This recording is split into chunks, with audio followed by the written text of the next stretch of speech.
आपल्या सर्वांचं दैवत स्वर्गीय मुंडे साहेबांच्या पूर्णाकृती पुतळ्याच्या आता इथून पुढे आगे बढो झालं तर थोबाड फुटायचं ना दमदार आहे तिथं उभा आहे त्याच्या पुढे आगे बढो म्हणतात. या जिल्हा परिषदेच्या प्रांगणामध्ये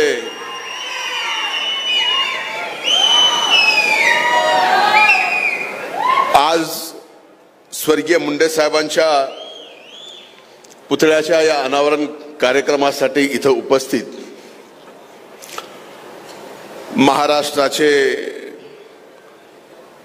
लोकप्रिय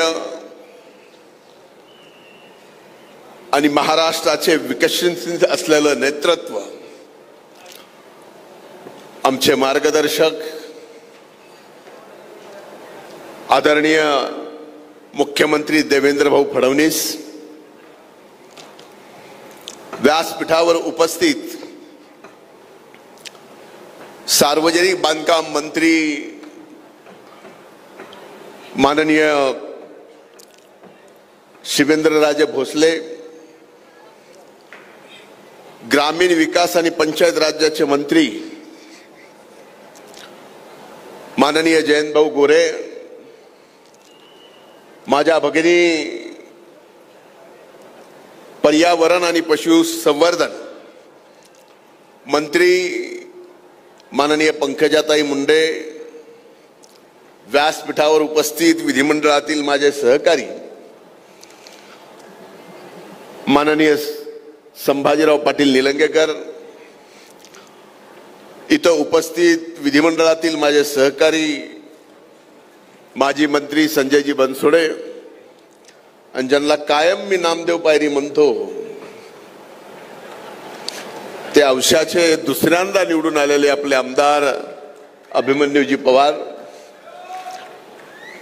आदरणीय बसवराज पाटील साहेब, आदरणीय कवेकर पाटील साहेब, विक्रमजी काळे, गोविंदांना, पाशा पटेल साहेब,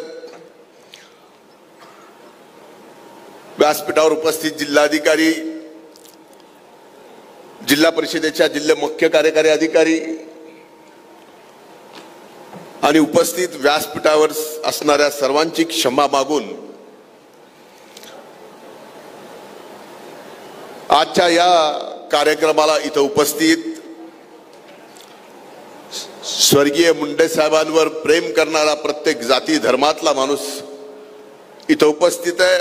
बंधू भगिनींनो आणि पत्रकार मित्रांनो, मी फार जास्त वेळ काय बोलणार नाही,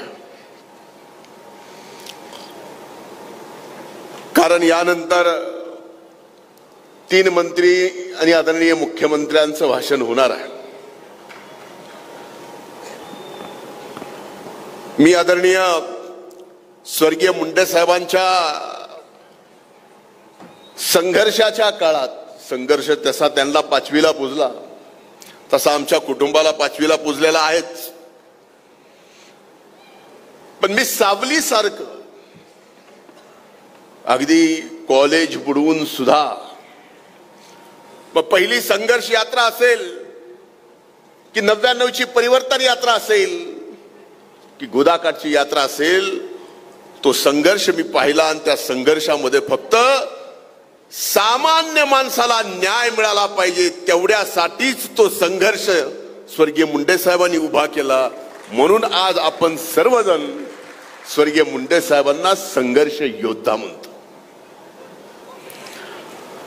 मला आज एक गोष्टी या ठिकाणी आठवतात, त्यातली एक गोष्ट मात्र निश्चितपणाने मी सांगेल की ज्या वेळेस 2011च्या दरम्यान भारतीय जनता पार्टीचं महाराष्ट्राचा अध्यक्ष होण्याचा निर्णय होणार होता,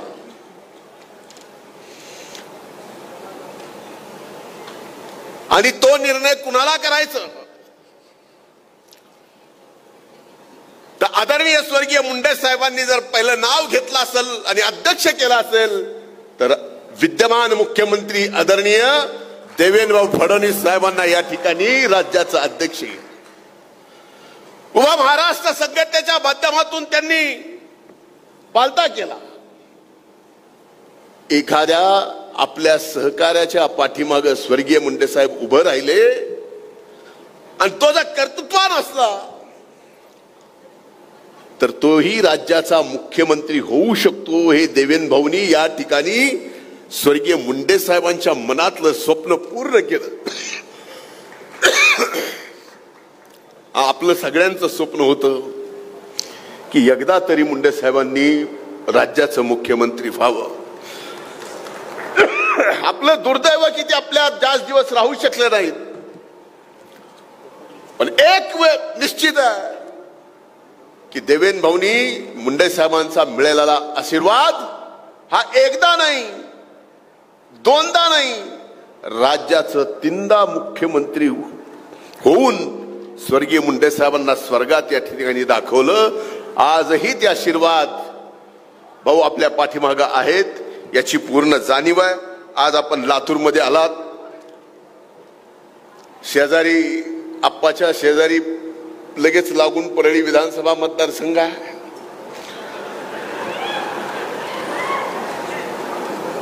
त्यामुळं आपण तिकडेही थोडस लक्ष द्यावं.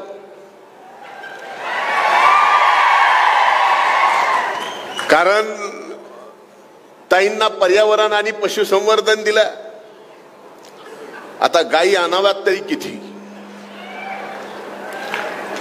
आणि पर्यावरणाच्या बाबतीमध्ये जेवढी कामं होणार आहेत ती होतीलच.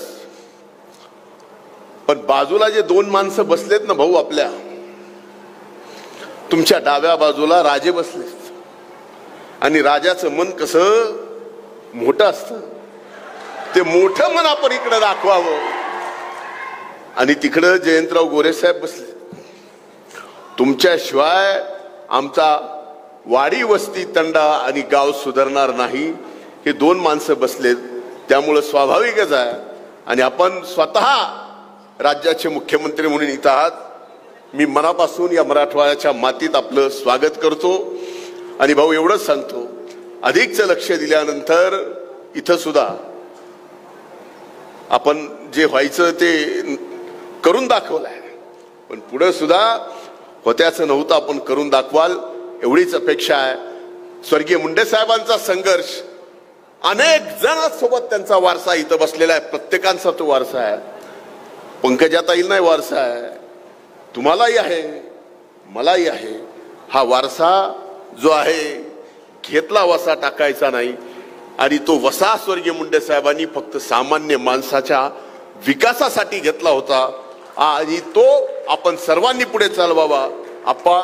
आपण एवढा भव्य कार्यक्रम घेतला त्याबद्दल आपले मी मनस्वी आभार मानतो.